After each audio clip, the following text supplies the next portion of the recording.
Jadi awalnya kita bekerja dengan beberapa seniman, kita ngobrol-ngobrol, kita diskusi dengan Mbak Aramayani, Kang Tisna Sanjaya, Mbak Mela Yarsma, dan juga Adi, dan melihat bagaimana pekerjaan-pekerjaan mereka dan karya-karya mereka itu membicarakan tentang pemulihan di berbagai bidang. Dari situ lantas berkembang menjadi seleksi yang lebih besar lagi, menjadi 10 seniman yang kita lihat bahwa semuanya memang memiliki dorongan dan kecenderungan untuk membicarakan tentang topik-topik pemulihan. Jadi lewat proyek ini kita ingin menyelami bagaimana fungsi seni dan budaya itu dalam merespon masa krisis seperti sekarang ini. Dan kita juga ingin menekankan bahwa kesejahteraan sosial itu bukan hanya persoalan kecukupan ekonomi atau juga akses kepada kesehatan fisik, tapi juga mengenai identitas diri. Dan identitas diri itu dibentuk oleh seni budaya.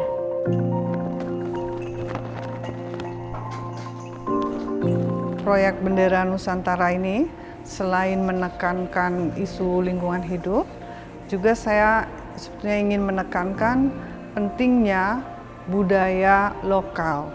Dalam hal ini saya angkat kata-kata kunci dari suku-suku atau masyarakat adat untuk mengingatkan kita semua bahwa nilai-nilai budaya tradisi atau kearifan lokal itu adalah penting. Jangan sampai dilupakan. Jadi nilai-nilai atau tradisi budaya ini bisa ditafsir ulang sesuai dengan konteks hari ini. Nah, ini membutuhkan yang dinamakan kreativitas untuk bisa mempertemukan katakanlah warisan leluhur dan ilmu pengetahuan baru.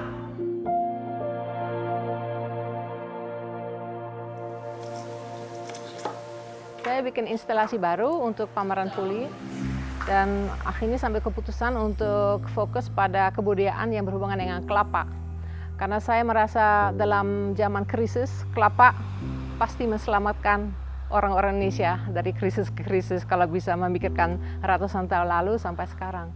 Karena kelapa itu begitu banyak manfaat buat manusia dan aku pikir itu sesuatu yang menginspirasikan saya untuk berhubungan juga dengan pemulihan dan bagaimana kita kembali kepada hal yang sangat dasar, ya termasuk material atau bahan kelapa ini.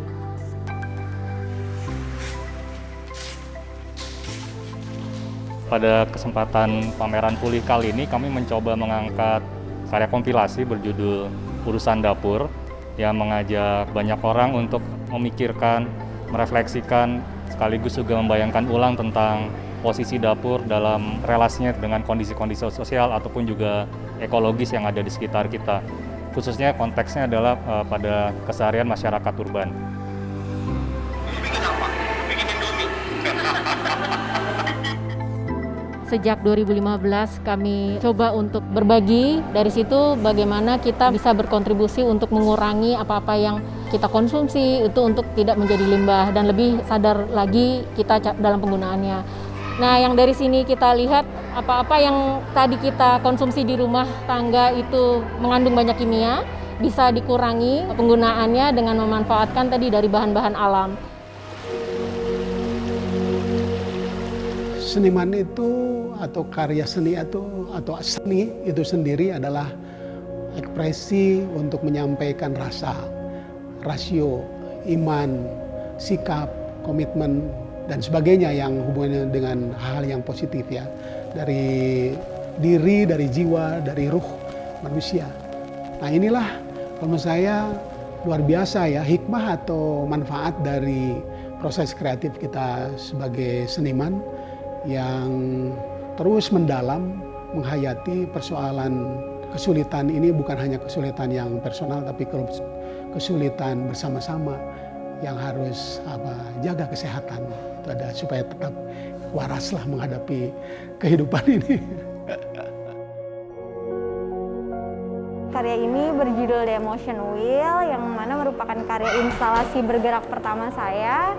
Dan di sini saya tuh mengajak audiens untuk berdiam sejenak karena kita semua tahu ya bahwa dunia saat ini lagi nggak baik-baik aja dan semua orang terdampak dan semua orang bisa menjadi rentan.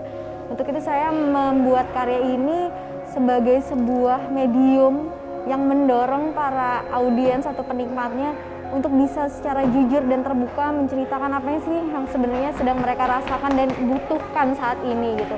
Jadi mendorong untuk berbicara secara jujur tanpa takut adanya stigma. Dan saya berusaha untuk menjamin bahwa ruang atau apapun yang akan mereka ungkapkan itu adalah sebuah kejujuran yang sangat berarti bagi orang lain ataupun untuk diri dia sendiri. Karya saya berjudul Bernafas. Jadi di sini saya bercerita tentang pengalaman pribadi saya ketika pandemik, di mana saya mencoba mendengarkan tubuh saya melalui bernafas. Jadi saya menggunakan medium 360 derajat, dan teman-teman akan melihat sendiri bagaimana video itu seakan-akan kita masuk ke dalam pengalaman saya, dan teman-teman bisa langsung mengaksesnya melalui handphone kalian. Dan di bernafas ini sebenarnya yang ingin saya sampaikan, mengajak kita untuk memaknai kembali bernafas itu sebetulnya bisa sangat powerful, karena dari bernafas tidak hanya menyembuhkan diri kita tapi juga alam di sekitar kita. Karya yang saya tampilkan adalah pilgrim atau ziarah alam. Bahwasanya kesadaran terhadap alam semesta ini sangat penting untuk mengembalikan kejiwaan kreatif kita sebagai seniman dan untuk menyadari bagaimana posisi kita di dalam kehidupan sebagai bagian dari alam semesta. Semeleh ini dalam bahasa Jawa artinya juga lebih kepada berserah diri, lebih kepada bagaimana tubuh, bagaimana jiwa, bagaimana pikiran semuanya berselaras. Saya mengharapkan ketika bunyi-bunyi frekuensi dari alat musik yang saya mainkan akan mampu untuk mentuning setiap cakra dari tubuh manusia dan juga mengaktifkan bagaimana tubuh kita menyadari bahwa seluruh panca indera kita akan menerima itu sebagai energi positif. Kalau menurut saya pemulihan bersama itu hanya bisa terjadi ketika seseorang, ketika kita sendiri yakin dan percaya dan berani mengakui bahwa kita butuh untuk pulih, bahwa kita dalam kondisi yang tidak baik dan kita ingin kembali pulih, ingin sehat kembali. Nah, dengan cara itu kita bisa bersama-sama dengan yang lain yang juga menyadari kondisi ini, bekerja sama, bergerak bersama, saling mendukung dan untuk kemudian sembuh bersama. Saya melihat pandemi ini sendiri sebagai pesan universal dari semesta untuk kehidupan kita. Jadi kita sendiri yang harus memodifikasi hidup kita untuk tidak membebani alam, untuk tidak kemudian mengeksploitasi alam. Saya melihat bahwa kedepannya kita harus sangat hemat pada resources dan harus banyak berbagi. Jadi kehidupan yang kita lebih aware pada alam, untuk tidak memaksa alam untuk diambil lebih banyak lagi. Jadi kita harus menjadi orang yang lebih bertanggung jawab, lebih berbagi, lebih mengkonsumsi secara minimal. Karena itu ide-ide untuk menggunakan barang-barang recycle, menghemat resources, untuk kehidupan yang berbagi akan menjadi gaya hidup kita di masa mendatang.